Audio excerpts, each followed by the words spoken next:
यह एक बहुत अच्छी लव स्टोरी है। यदि आपको आगे के चैप्टर चाहिए तो चैनल को सब्सक्राइब करें और कमेंट करें कि नेक्स्ट चैप्टर।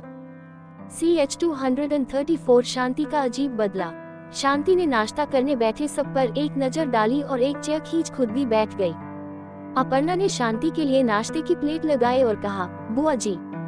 कोट। शांति ने अपर्णा को देख बेमन से मुस्कुराते हुए कहा, अरे अपर्णा, वैसे तो भूख नहीं है मुझे, घर से नाश्ता करके आई हूँ, लेकिन तुम जो इतने प्यार से लेकर आए हो तो तुम्हें मना थोड़े ही करूँगी। इस पर अपर्णा तो बस मुस्कुरा कर रह गई, लेकिन दुर्गा देवी तंजिया लहजे में बोली, हाँ शांति, बहुत अच्छे से जानती हूँ कि इस घर से जो भी तुम्हें मिले तुम उसे कभी मना नहीं करती, बस ले लेती हो। दुर्गा देवी के इतना कहते ही राज और अपर्णा फिर से मंद मंद मुस्कुराने लगे, लेकिन राम बिल्कुल शांत था।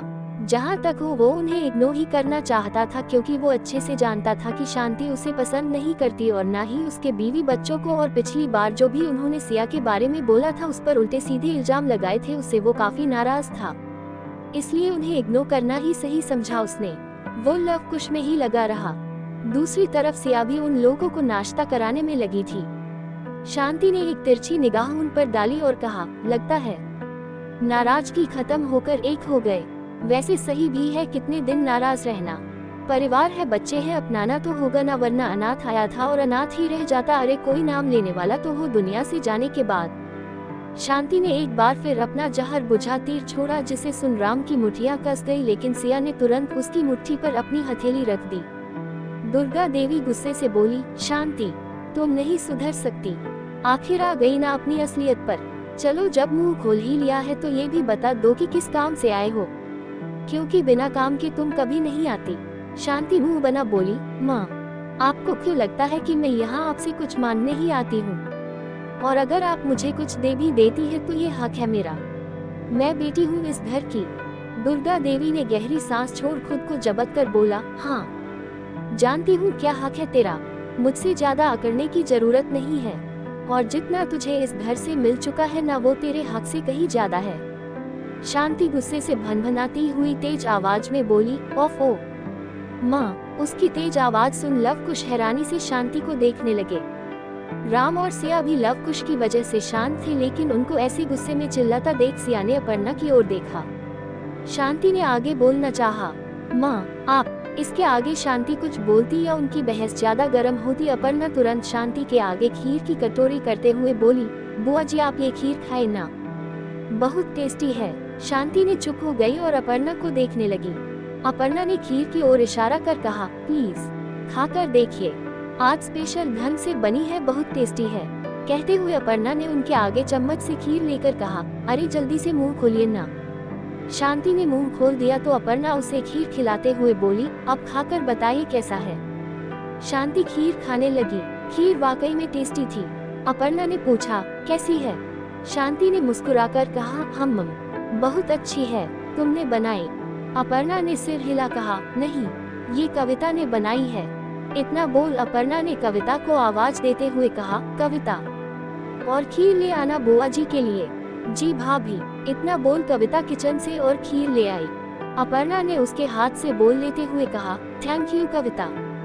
कविता मुस्कुराए और जाने लगी। शांति मुंह टेढ़ा कर कहा, ओ तो ये है कविता, अच्छी है, खाना अच्छा बनाती है। ये नई नौकरानी कहाँ की है जरा पूछना तो। एक काम करो, इसे मेरे यहाँ भेज दो अपर्णा, तुम्हारे यहाँ तो इतने नौकर है। शांति के इतना कहते ही कविता के कदम रुक गए और आंखें नम हो गई। दुर्गा देवी उन्हें डांटते हुए बोली, अच्छा बोल नहीं सकती तो कम से कम बुरा मत बोलो। शांति मुंह बना कहा, ये लो अब मैंने क्या कर दिया? तुम के इतनी भी तमीज नहीं कि किससे कैसे बात की जाती है। दुर्गा देवी ने कहा। शांति ना समझी से बोली, क्या कहा मैंने? दुर्गा देवी बोली, ये कहाँ से तुम्हें नौकरानी दिखाई देती है? शांति ने मुंह बना कहा, माँ तो क्या ये घर मालकिन है? शांति। दुर्गा देवी गुस्से से बोली। उन्हें गुस्से में देख कविता तुरंत उन्हें शांत कराते हुए बोली, दादी माँ गुस्सा मत कीजिए, इन्हें पता थोड़े ही है कि मैं कौन हूँ। हाँ, मगर बात करने की एक तमीज होती है बेटा, जो मेरी बेटी में बिल्कुल नहीं है। इसमें तो सिवाय घमंड और कड़वाहट के और कुछ नहीं है। दुर्गा जी गुस्से से बोली। शांति ने मुंह टेढ़ा कर कविता को ऊपर से नीचे देखते हुए कहा, माँ अब ये कौन सी रियासत की रानी है जो आप मुझे तमीज सिखा रही है? मुझे जो लगा वो मैंने बोल दिया। वैसे कौन है ये? कहते हुए शांति ने हीन भावना से कविता की ओर देखा। कविता उनकी नजरों में घृणा देख खुद में ही सिमटे जा रही थी। ये देख लव ने अपनी चेयर से उठते हुए कहा, ये हमारी मासी है, और आकर कविता का हाथ पकड़ लिया। कुश भी तुरंत अपनी जगह से उठकर आया, कविता का दूसरा हाथ पकड़ते हुए बोला, हाँ ये हमारी मासी है, कोई सर्वेंट नहीं, समझिए आप। कविता ने अपनी भरी आंखों से दोनों को देखा और हल्के से मुस्कुराई। शांति ने अजीब सी शक्ल बनाकर कहा, आए, ये इनकी मासी है, लेकिन सिया की तो बड़ी बहन है और उसका नाम रिया है, तो ये कौन सी बहन है? शांति के सवाल पर सिया ने बड़ी सहजता से कहा, कुछ रिश्ते दिल के भी होते हैं बुआ जी, जो खून के रिश्ते से कहीं ज्यादा बढ़कर होते हैं, और ऐसा ही रिश्ता है कविता का मेरा और मेरे बच्चों से। ये हमारे साथ मुंबई में रहती थी। सिया के इतना कहते ही शांति के चेहरे पर व्यंग भरी मुस्कान चली आई। वो तिरछी मुस्कान के साथ बोली, ओ मुंबई, तो मतलब मुंबई से एक और बेसहारा और यतीम को इस घर के लोगों ने सहारा दिया है। गुड, आखिर ये तो इस घर की परंपरा है। अपर्णा ने राम को लाया और तुमने इसको। अच्छा है, मुझे तो लगता है वो दिन दूर नहीं जब इस देश के अनाथ के नाम के पीछे कुमार खानदान का नाम और पहचान होगी। शांति बातें अब राम के बर्दाश्त से बाहर थी। वो एकदम अपनी चेयर से उठते हुए बोला, बस बुआ जी, बस, बहुत बोल लिया। मैं आपका अपमान नहीं करना चाहता, लेकिन मेरी बीवी और उससे जुड़े किसी रिश्ते का अपमान करें ये मैं बर्दाश्त नहीं कर सकता। और सच ही कहा आपने। मैं अगर भगवान की इच्छा रही तो मैं हर बेसहारा और यतीम का सहारा बनूंगा, लेकिन इससे आपको कोई प्रॉब्लम नहीं होनी चाहिए।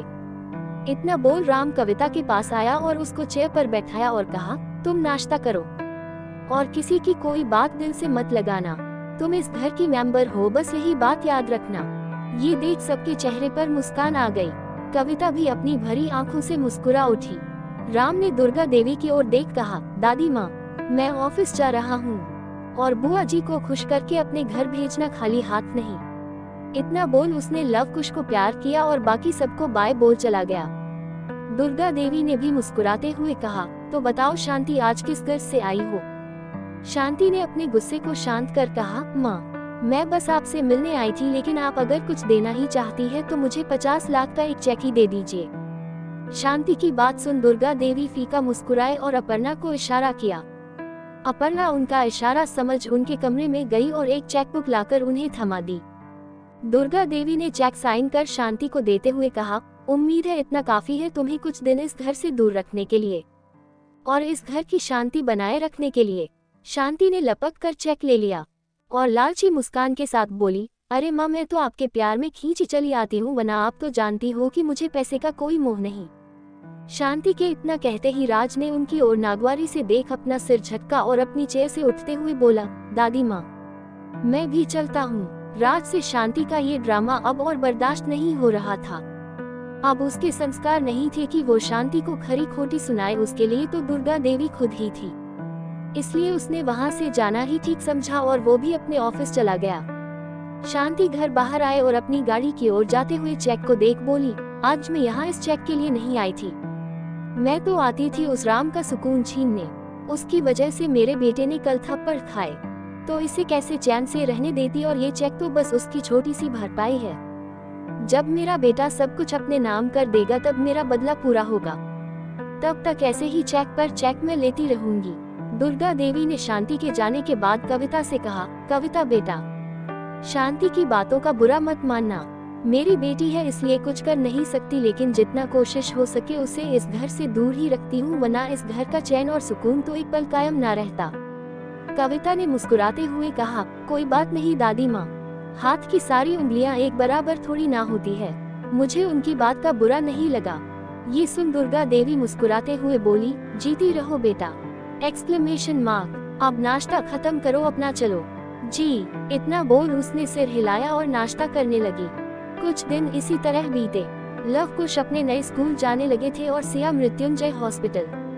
अब सबको वहां पता चल ही गया था कि डॉक्टर वैदेही ही उनके बॉस राम कुमार की वो सीक्रेट वाइफ है जिसे उन्होंने सारी दुनिया से छिपा कर रखा है। सिया, अभिषेक और निशा ने मिलकर सारा हॉस्पिटल अच्छे से संभाल लिया था।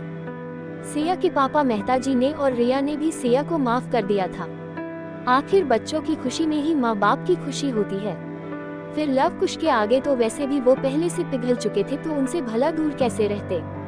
अब लव कुश को दादी के अपने नानू का भी प्यार मिल रहा था और साथ उनकी दोस्ती रूही सनी की बेटी काव्या, निशा और अभिषेक के बेटे और रिया और अमित के बच्चों से भी हो गई थी। सभी आपस में गहरे दोस्त बन गए थे। सभी आपस में खूब खेला करते। आए दिन राम के घर में रौनकें लगी रहती। एक समय में वीरान पड़ी राम की कोठी अब बच्चों की हंसी और किलकारी से गूंजती रहती। अपर्णा और राज भी बहुत खुश थे। उनका ज्यादा से ज्यादा समय लव और कुश के साथ ही बीतता। सबकी लाइफ स्मूथ चल रही थी, लेकिन अजीत, रागिनी और कमल चौधरी काफी रेस्टलेस थे।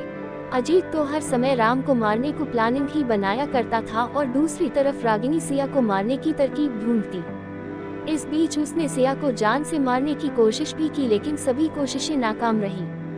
इन दोनों से अलग कमल चौधरी सारी जायदाद किस तरह उनके हाथ आ जाए इसके बारे में सोचते रहते। तीनों अपने अपने प्लानिंग में लगे थे। इस बीच एक दिन स्वीटी ने कॉल कर बताया कि वो दोनों दिल्ली आ रहे हैं और अगले हफ्ते उनकी शादी है। ये सुन सिया बहुत खुश हुई, और आखिर होती भी क्यों ना, क्योंकि उसकी शादी सिया और राम के रिश्ते की वजह से ही रुकी हुई थी। लेकिन जब से राम और सिया एक हुए, स्वीटी ने कुणाल से शादी का फैसला तुरंत ले लिया था। सब तरफ खुशियाँ थी, सब खुश थे। आगे क्या हो किसको खबर। जारी है 235 खास ओकेजन। स्वीटी और कुणाल की शादी हो चुकी थी। उनकी शादी को लगभग 2 महीने से ज्यादा का समय हो चुका था। देखते ही देखते लव कुश के 10th बर्थडे का दिन भी आ गया। राम ने बहुत ही ग्रैंड पार्टी रखी थी अपने बच्चों के लिए, और हो भी क्यों ना। Question mark. इसी पार्टी में वो अपने परिवार को ऑफिशियल इंट्रोड्यूस करवाने वाला था। अपनी पत्नी और बच्चों को पूरी दुनिया के सामने अपनाना चाहता था। घर के सभी लोग खुश थे, सिवाय शांति और कमल चौधरी के। अजीत का तो इस घर में आना मना था, लेकिन कमल चौधरी की छवि अभी साफ थी सबके सामने, इसलिए वो और शांति इस घर में आते जाते रहते थे। रागिनी भी मौजूद थी इस पार्टी में। एक कोने में खड़ी शराब का ग्लास पकड़े मन ही मन कुड़ रही थी। उसने कितनी ही कोशिश की कि राम और सिया एक दूसरे से अलग रहे, लेकिन हो ना सका। इस पार्टी में देश की सभी मशहूर हस्ती मौजूद थी। घर के बाहर प्रेस रिपोर्टर की भीड़ थी, जो अंदर जाने वाले हर मेहमान की तस्वीरें ले रहे थे। सिया अपने कमरे में आईने के सामने खड़ी अपने बाल संवार रही थी। बाल संवार उसने वही पड़े इयरिंग्स उठाने झुकी, तभी राम ने आकर वो इयरिंग्स उठा लिए। सिया ने नजरें घुमा उसकी ओर देखा तो तारीफ भरी नजरों से देख उसे आंखों ही आंखों में उसे कम्प्लीमेंट करने लगी। वो ब्लैक कलर के सूट में बिल्कुल किसी प्रिंस की तरह लग रहा था। सिया आंखें मटका कर कहा, क्या बात है, आज तो कोई बड़ा हैंडसम लग रहा है। राम ने उसे कमर से पकड़ अपने करीब कर लिया और उसकी आंखों में देख कहा, क्या करूं? अब जिसकी इतनी सुंदर बीवी है तो उसके बराबर खड़ा होने लायक तो तैयार होना पड़ेगा ना, वरना लोग कहेंगे कि लंगूर के हाथ में अंगूर है। इतना बोल राम उसकी आंखों में देख हल्के से मुस्कुराया। राम के इतना कहते ही सिया ने तुरंत उसकी कॉलर पकड़ अपने करीब खींच लिया और उसे आंखें बड़ी बड़ी कर धमकाते हुए बोली, खबरदार जो मेरे पति को लंगूर कहा तो। ये सुन राम ने मुस्कुराते बड़े प्यार से उसके गाल को छुआ और दूसरे गाल पर हल्के से किस करते हुए कहा, अरे मैं तो तुम्हें अंगूर बोल रहा था। उसके ऐसे किस करने से सिया की नजरें झुक गई और खुद में ही सिमटने लगी। उसको ऐसे शर्माते देख राम मुस्कुराते हुए बोला, कमाल है, अगर तुम खुद मेरे करीब आओ तो तुम बिल्कुल नहीं शर्माती, और अगर मैं करीब आ जाऊं तो तुरंत शर्माने लग जाती हो। राम की बात सुन सिया ने पलकें उठा के उसे देखा, फिर हल्की मुस्कान के साथ बोली, मैं नहीं जानती क्यों ऐसा होता है, लेकिन आपका ऐसे करीब आना आज भी मेरी धड़कने बढ़ा जाता है। इतना बोल सिया ने अपनी बड़ी बड़ी पलकें फड़फड़ाए और बड़ी ही मासूमियत से उसे देखा। इस समय उसके चेहरे पर जमाने भर की मासूमियत थी, बिल्कुल वही मासूमियत जब उसने सिया को पहली बार सड़क के किनारे देखा था। राम ने मुस्कुराते हुए कहा, फिलहाल तो तुम्हें देख लोगों की धड़कनें बढ़ने वाली है। सिया ने असमंजस से पूछा, क्या मतलब? राम ने बिना कुछ कहे उसे आईने के सामने खड़ा करते हुए कहा, देखो खुद को, इतनी सुंदर लग रही हो जैसे कि कोई परी। इस ब्लैक साड़ी में तुम्हारा ये गोरा बदन और निखर रहा है, और तुम्हारा ये खूबसूरत चेहरा किसी चांद की तरह दमक रहा है। खुद पर गुमान हो रहा है कि इतनी सुंदर परी मेरी किस्मत में है। कहते हुए उसके कंधे पर हल्के से किस कर लिया। उसके होठों के स्पर्श से सिया सिहर उठी और उसकी आंखें खुद ब खुद बंद हो गई। ये देख राम के चेहरे पर प्यारी सी मुस्कुराहट आ गई। सिया ने जब अपनी नजरें उठाकर राम को देखा तो उसके चेहरे की मुस्कान देख उसे आईने में से देख टेढ़ा मुंह बनाकर बोला, हटिए, मजाक कर रहे हैं ना आप?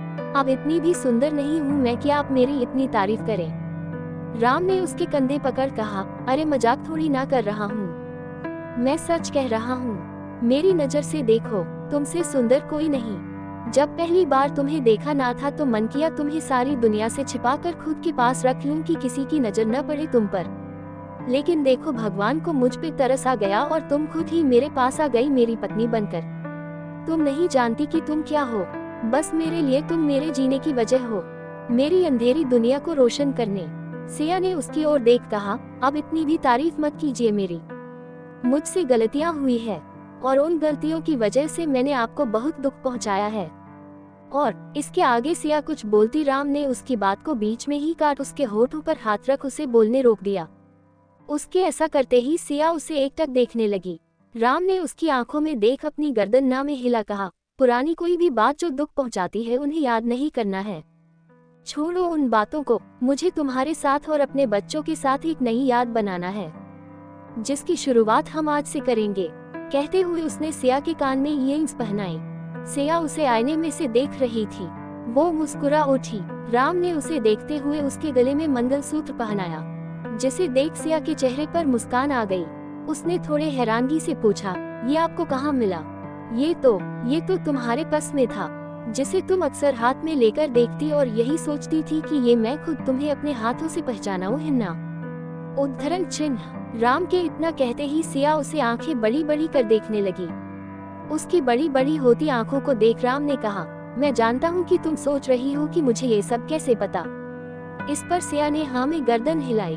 राम ने उसे देख कहा, क्योंकि तुम्हारी जो ये आंखें हैं ना, ये सब बोल देती है मुझसे। मैंने देखा है तुम्हें इसे अपनी मुट्ठी में दबाए रोते हुए, लेकिन मेरे सामने आते ही तुम चुप हो जाती थी, जैसे कुछ हुआ ही ना हो। तुम्हें क्या लगा मैं नहीं समझ पाऊंगा? सिया कुछ नहीं बोली, वो बस उसे देखे जा रही थी। राम ने उसके गाल को छुआ और उसके आगे एक सिंदूर की डिब्बी खोल उसमें से सिंदूर लेकर उसकी मांग में भर दिया। सिया की आंखें बंद हो गई और बंद आंखों से झरझर आंसू निकल पड़े। राम ने उसके आंसू पोंछ कहा, ये मंगलसूत्र तो तुम अपने साथ ले गई, लेकिन तुम्हारे सिंदूर की डिब्बी मैंने हमेशा संभाल कर रखी। मैं जानता हूँ तुम्हारा इससे जुड़ाव अलग है, तुम्हें ये लगाना बहुत पसंद है ना, फिर भी तुम इससे इतने साल दूर रही। इस मॉडर्न जमाने सिंदूर लगाना औरतों के रूटीन में नहीं रहा, लेकिन फिर भी तुम बिना भूले हर रोज इसे लगाया करती थी। जब तुम कॉलेज में थी तब तो तुम इस रिश्ते से खुश भी नहीं थी, तब भी तो तुमने इसे लगाना क्यों छोड़ दिया? सिया ने उसकी आंखों में देख अपने भरे गले से कहा, क्योंकि मैं चाहती थी कि आप अपने हाथों से मेरी मांग में ये सिंदूर भरे और मंगलसूत्र पहनाए। तो तुमने मुझसे अब तक कहा क्यों नहीं? तुम स्वीटी और कुणाल की शादी में भी ऐसे ही रही। मुझे पता चला वहाँ कुछ औरतें तुमसे तुम्हारे सुहाग की निशानी कहाँ है ये पूछ रही थी। तुमने तब भी मुझे कुछ नहीं बताया। राम ने उससे सवाल किया। सिया ने अपनी पलकें झपका आंख में आए आंसुओं को तर किया और कहा, ऐसी बातें बोली नहीं जाती, खुद एहसास की जाती है। जो आपने अब की, पहले शायद आपको इस चीज का एहसास ही नहीं रहा।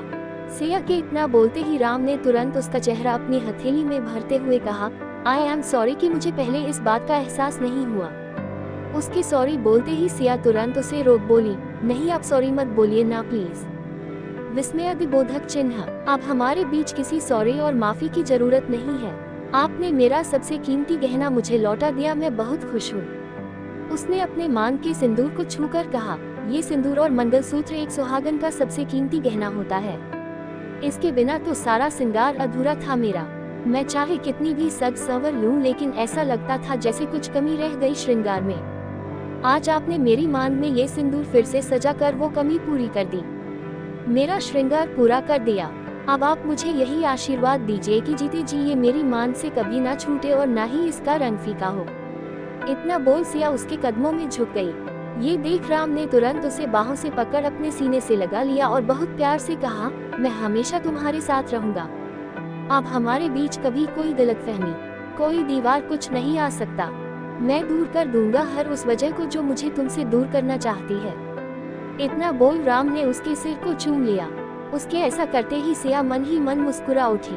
राम ने उसे बाहों में लिए हुए कहा, तुम जानती हूँ, जब मुझे पता चला कि तुम्हें लोग तुम्हारे सिंदूर और मंगलसूत्र को लेकर टोंट मार रहे थे तो बहुत गुस्सा आया। सोचा तुमसे जाकर पूछूं कि क्या जरूरत थी किसी की बात सुनने की।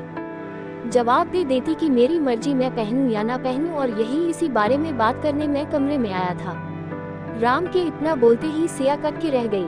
वो नहीं चाहती थी कि राम को इस बारे में कुछ पता चले, क्योंकि वो जानती थी कि राम को ये सब जानकर दुख ही होगा। वो उसके आगे बोलने का इंतजार कर रही थी। राम ने आगे कहा, लेकिन जब कमरे में आया तो तुम्हें इस मंगलसूत्र को मुट्ठी में दबाए रोते देखा।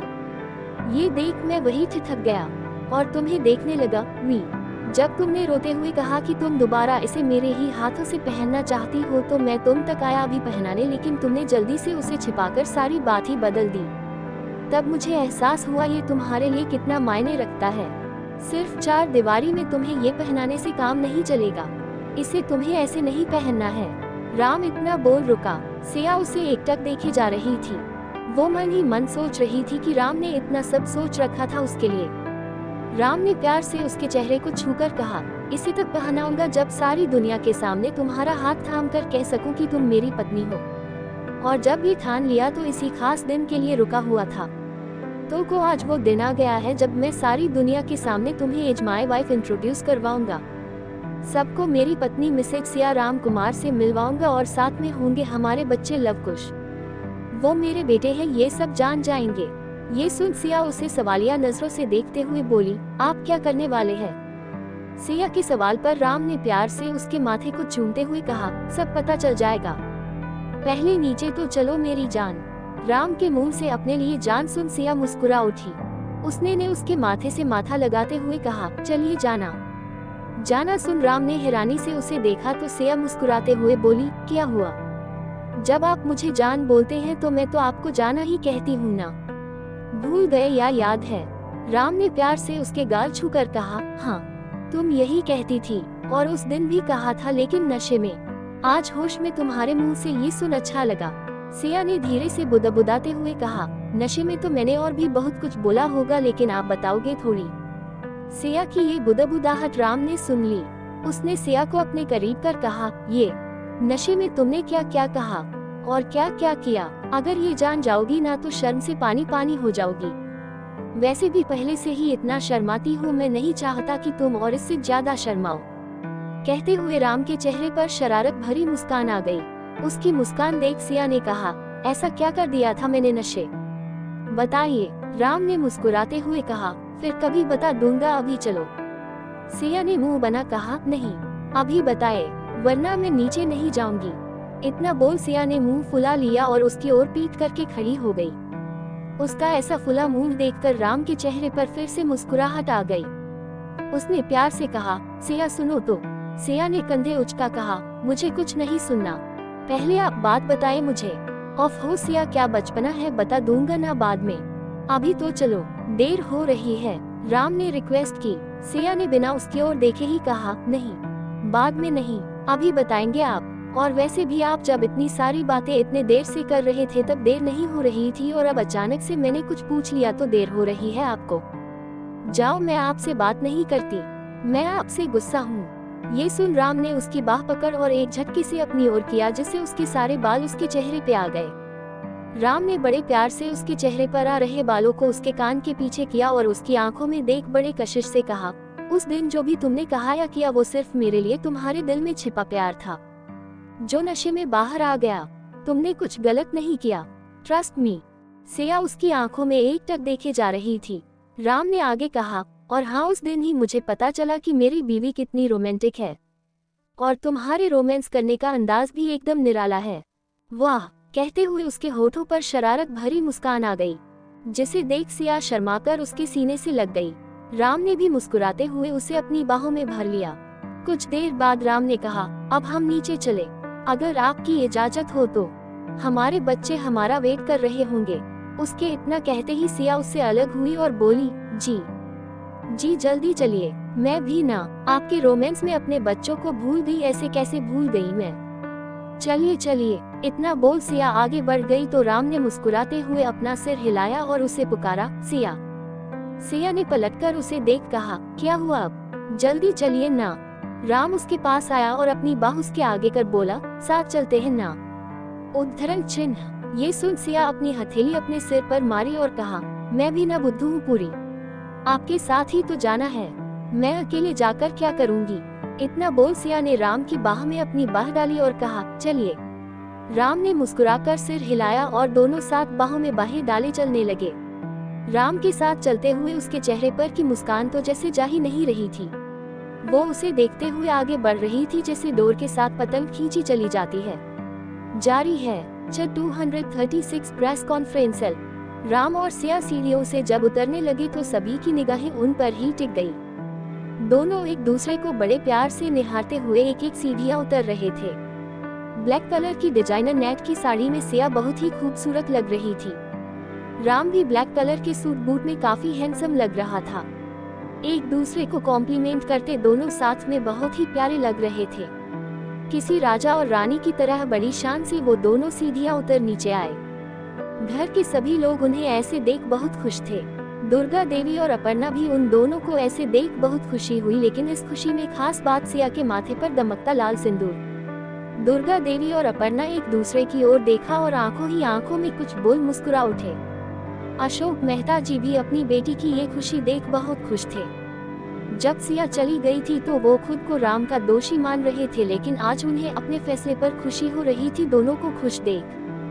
दोनों नीचे आए और सबसे पहले दुर्गा देवी के पास आकर उनके पैर छुए। दुर्गा देवी उनके सिर पर हाथ रख बोली, हमेशा साथ रहो और सुखी रहो। ये सुन सिया के चेहरे पर मुस्कान आ गई। उसने दुर्गा देवी को प्यार से गले लगाया और कहा, थैंक यू दादी माँ! Exclamation mark quote. Durga Devi ने उसकी पीठ थपथपाकर कहा, अच्छा, मुझे थैंक यू बोल रही हो? हाँ, सॉरी दादी माँ। दुर्गा देवी के थैंक पर ऐतराज जताते ही सिया ने तुरंत अपने कान पकड़ कहा। ये सुन दुर्गा देवी ने प्यार से उसके गाल सहलाए। उसके बाद राम और सिया अपर्णा और राज की ओर जाने लगे तो वो खुद ही उनकी तरफ आ गए। सिया और राम दोनों के पैर छूने के लिए झुके ही थे कि अपर्णा ने सिया और राज ने राम को गले से लगा लिया। अपर्णा ने सिया से कहा, हमेशा खुश रहो। फिर उससे अलग होते हुए बोली, बहुत ही प्यारी लग रही हो, कहीं किसी की नजर न लग जाए। ये बोल उन्होंने अपनी आंख से काजल निकाल उसके कान के पीछे काला टीका लगा दिया। सिया ने अशोक जी के पास देखा, वो अपनी भरी आंखों से सिया को ही देख रहे थे। पापा! इतना बोल सिया आकर उनके सीने से लग गई। अशोक ने उसका सिर सहलाते हुए कहा, बस ऐसे ही मुस्कुराते रहना हमेशा। राम ने भी आकर उनके पैर छुए तो अशोक जी ने उसे भी अपने सीने से लगा लिया। लव कुश कब से खड़े ये सब देख रहे थे। आखिर में दोनों उनके पास आए और कुश ने सिर झटक कहा, ओफो मम्मा पापा, आप दोनों भी ना, हमारी सारी लाइमलाइट ले ली।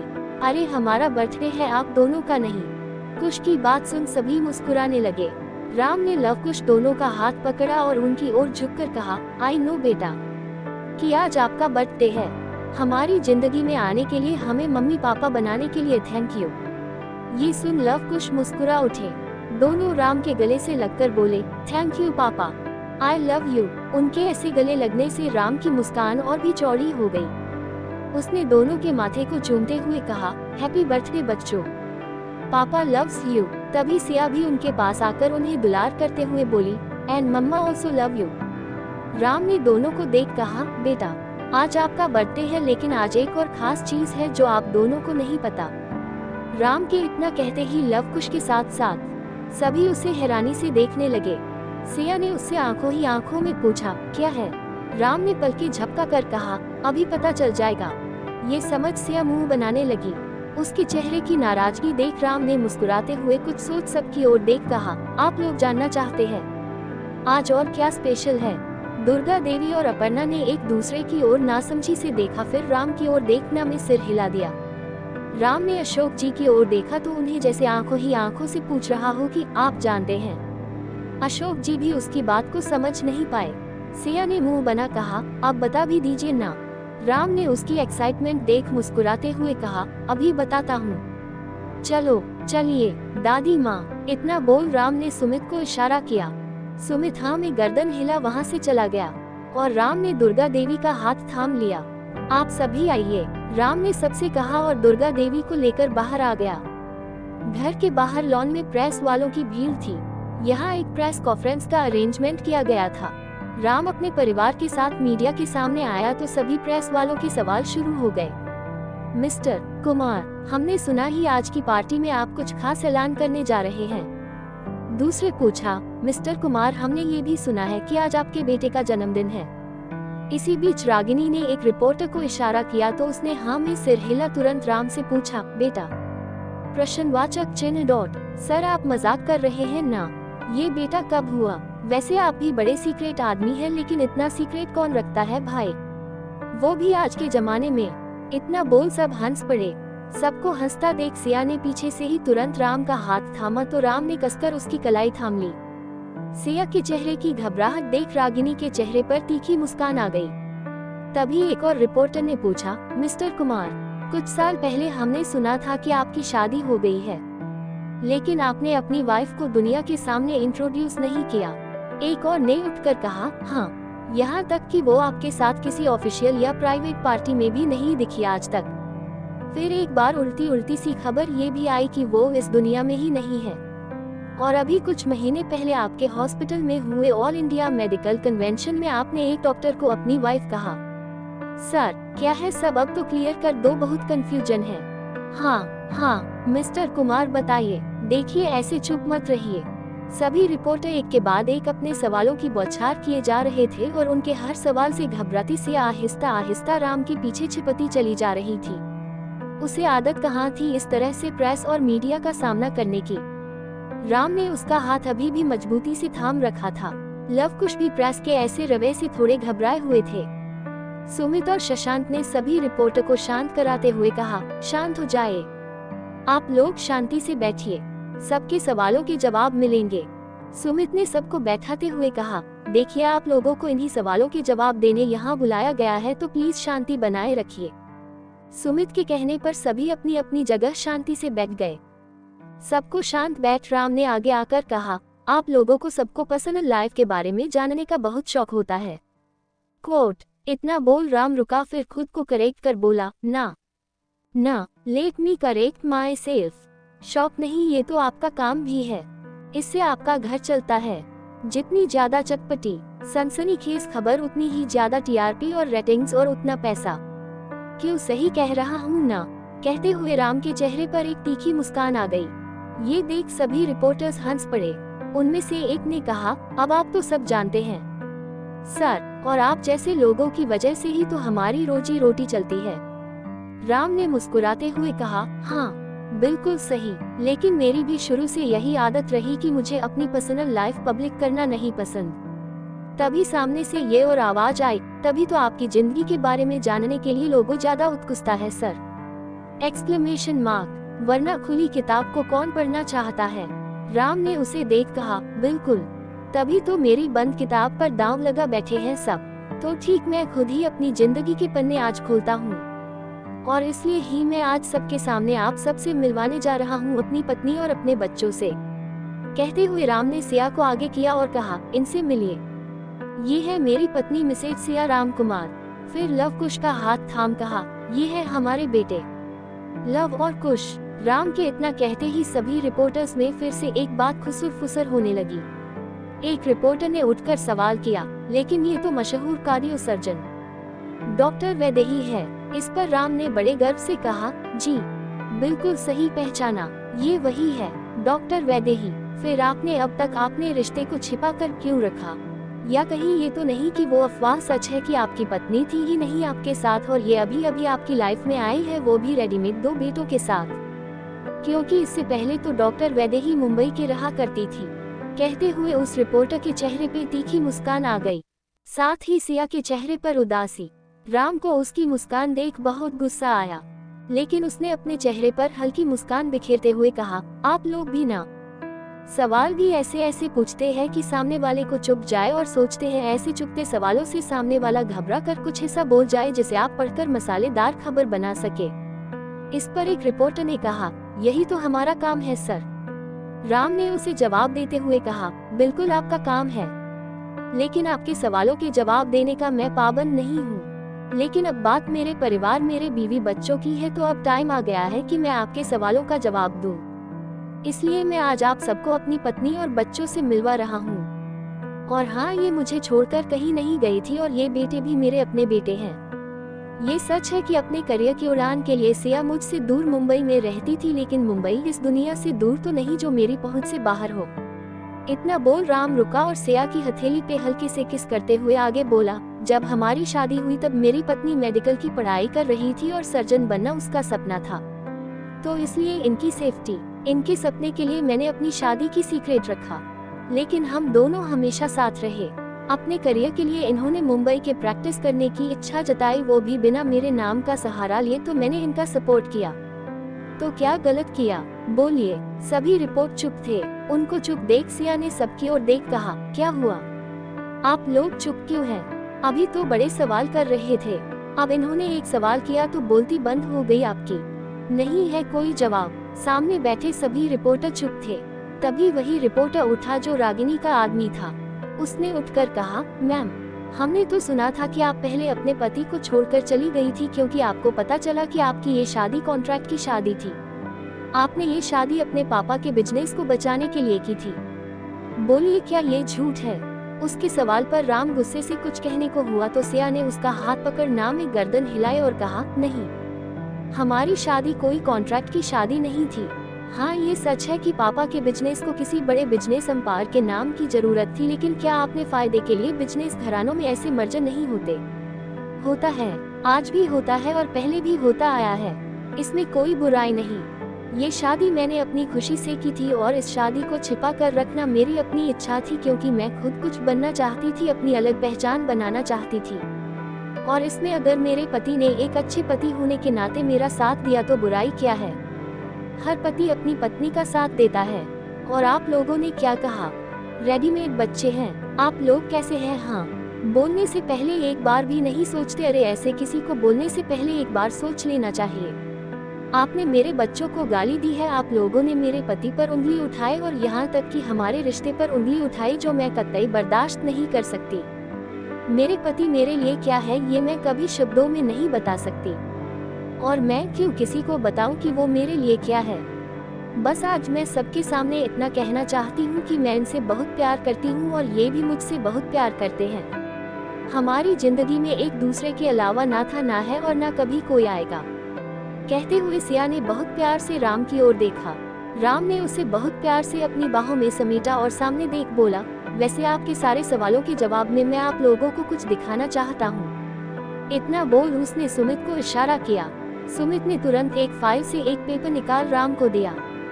राम ने उसे सबके सामने फ्लॉन्ट करते हुए कहा, ये देखिए, ये है हमारी शादी का सबूत, हमारा मैरिज सर्टिफिकेट। इस पर शादी की डेट साफ साफ मेंशन है, जो आज से 13 साल पहले की है। देखिए, राम ने सबको दिखाया। सभी तुरंत उसकी फोटो क्लिक करने लगे।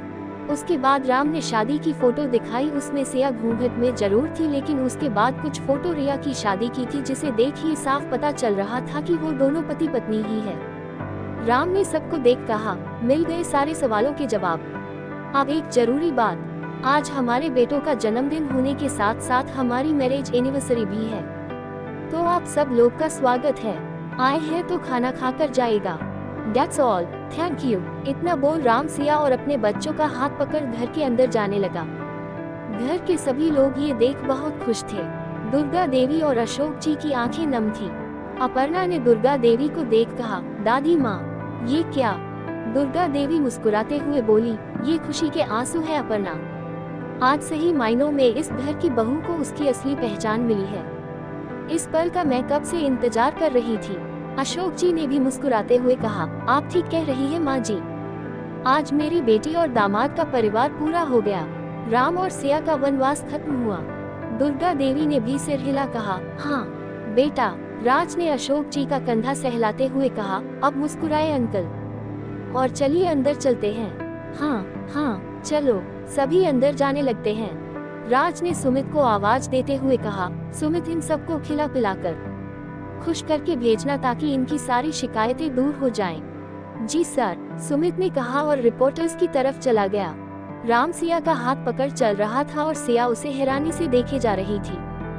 राम ने उसकी ओर देख कहा, क्या हुआ, ऐसे क्यों देख रही हो?